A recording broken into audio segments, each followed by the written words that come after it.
there is a tyranny that has been unleashed on the people of the Western world, from Australia to certain states in the United States of America, to some of the constituent parts of the United Kingdom, and of course what we're seeing happening on the continent in mainland Europe. And we have a situation where people are going to be discriminated against because they haven't taken part in a certain medical procedure. Now, my opinions on that procedure are my business, and I deliberately haven't discussed them on my channel because, one, I don't want to get my channel banned, but two, I don't want to detract from the bigger issue. And the bigger issue is this, that people who through their own choice have decided to have a medical procedure or not have a medical procedure are now being treated very, very differently in societies across so-called Western civilization and free democratic nations.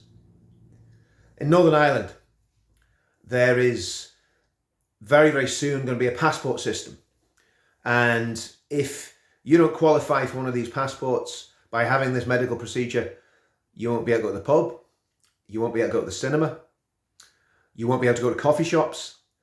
So what's been created is a two-tier society. Now, whatever the rights and wrongs of whether you have this medical procedure or not is not the issue. The issue is this is the thin end of a wedge. And so-called liberal progressives, what we realise is that the people who are meant to be liberal and progressive are the ones that are not liberal and progressive at all. In fact, what they can't wait to do, if you disagree with their analysis of a certain situation, they want to take away your liberties. They want to take away any rights that you remained with. And of course, in Austria, it's even more serious. In Austria, what is happening is if you haven't had this medical procedure, you can't even leave your home, apart from to go to work, or I don't know what the other occasions are, but I think it's pretty much work and home, and that's it. And that's happening now, right now. And remember that part of Central Europe had a bit of a problem several decades ago with a minority who became a scapegoat for all the ills of post-First World War Germany. And we know how that ended. It ended in concentration camps. It ended in Belsen. It ended in Auschwitz. It ended in the murder of 6 million Jewish people. Now, I'm not comparing the two, because obviously we're not in a situation where people who haven't had a medical procedure are being carted off to prison camps. Not yet, anyway. But the reality is, totalitarians push and push and push, and like any bullies, and I've always hated bullies, and I've always had a sort of justice built into me that bullies eventually will not prevail. And bullies, whether they be bullies in the schoolyard or bullies in the workplace or employers who are bullies, they will eventually get their comeuppance. They will eventually get their medicine for what they have done, either in this life or in the next. Their sins will find them out. And these tyrants who are trying to lock up people in their homes, people who haven't committed a crime, they've done nothing wrong, but they've been put under house arrest in Austria right now in the 21st century. The tyrants that are doing this, I believe they will be exposed and they will be found out, and that the people of Western Europe will reclaim their liberties. But the reality is, to reclaim liberty, there has to be a struggle. And I believe we're seeing the seeds of a struggle starting on the continent of Europe. But those seeds need to be watered and nurtured, because tyranny and totalitarianism must never be surrendered to or laid down to. And I believe as time progresses, in Western civilization, two things are going to happen. The tyrants are going to flex their muscles more and more, and the people who are being punished by the tyrants are going to stand up and stand for what is right. Now, it's going to be a difficult struggle, but the struggle against tyranny will never be easy. And I'm going to say something that may shock a lot of people here. When I heard about people from Insulate Britain, I think Insulate Britain are a pain in the arse. As simple as that. I think they're a nuisance. I think their cause is stupid.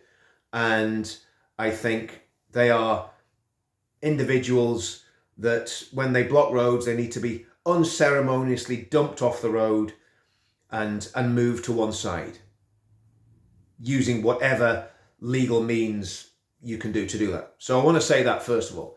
But here's the thing. To see people being put in prison for peaceful, and let's be honest, these Insulate Britain crowd, they couldn't beat their way out of a wet paper bag, so they're not violent rioters. Most of them are middle-aged hippie types that have got the knickers in the twist because they've maybe watched an Al Gore documentary a few years ago. But the reality is, to see people in the United Kingdom slammed in prison for peacefully protesting. I don't agree with the protests. Like I say, I think they should be swept off the streets when they're doing them, and people should be allowed to go out their business. But to see people who have just acted peacefully for what they believe in, again, a cause I don't believe in, but to see them thrown into prison by a conservative government, and then to see the right-wing media cheerleading the imprisonment of these people, I personally find shocking and disturbing.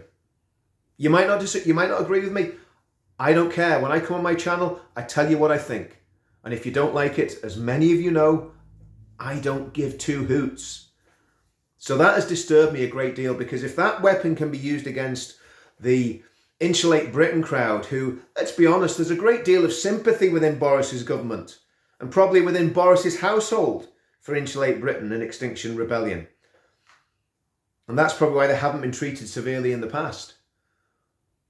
But that legitimate form of protest, peaceful protest, that I think is completely misguided, because I think what they believe in is completely false, or certainly over-exaggerated.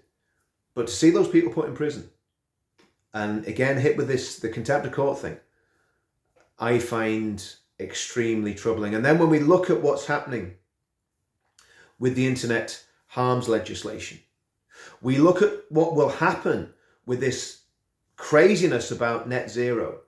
We look at what will happen if the Islamists get their way and manage to get a Islamophobia law on the statute book, which they will keep pushing for. They haven't given up. And that would mean anybody criticising Islam would be breaking the law. And when you see what this government has done to stifle protest in the City of London around Parliament, again, legitimate peaceful protest. Nobody's defending violent protest, but legitimate peaceful protest is becoming more and more difficult, and more legal hoops have to be jumped through. And don't, like I say, the internet harms legislation is one of the most horrendous assaults on freedom of speech that I think we'll see in our lifetimes. Because it's not just attacking stuff on the internet that is disgusting and is immoral and is evil. It's attacking freedom of speech, and it's attacking people's ability to say things that might upset a few other people. So we're facing tyranny, and we must face down this tyranny. And it may mean that some of us have to go to prison for peaceful civil disobedience. It may mean that some of us end up in prison for what we write or say on the internet. It may mean that we lose our businesses, or we lose our voices on the internet. But it is always right to stand against tyranny. Whether it's tyranny on the local level, in school, in the workplace, or whether it's tyranny on the macro level, where governments are silencing the people. We must never stand for that, and we must never allow that to happen. And I would say if this government, if this Tory government starts trying to lock people away in their homes, or starts trying to lock us away in lockdowns again, which again cost the country a huge amount of money, and goodness knows what damage it's done to the health and the physical and mental health of the nation. If they start trying to lock us up again in any of these jurisdictions, see, England does its one thing, Wales does another thing, Scotland does another thing, Northern Ireland does another thing. If they start trying to lock us up again, we must take to the streets, and we must stand peacefully in protest against the tyranny that has been pushed on us in the name of protecting the NHS. And that's one for another video. That's one for another video. I want to talk about the NHS and talk about why the NHS hasn't managed to sort its act out in the last 18 months and prepare for all these waves of COVID that seem to be grinding the NHS to a halt. Don't even start me on the disappearing doctors. But anyway, stand against tyranny. And if they try to put these tyrannical regimes in place in the UK, whatever you think about the vaccine, whatever you think about that medical procedure isn't the issue.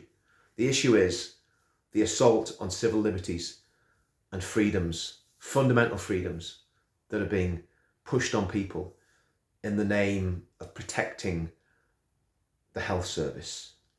See you all soon.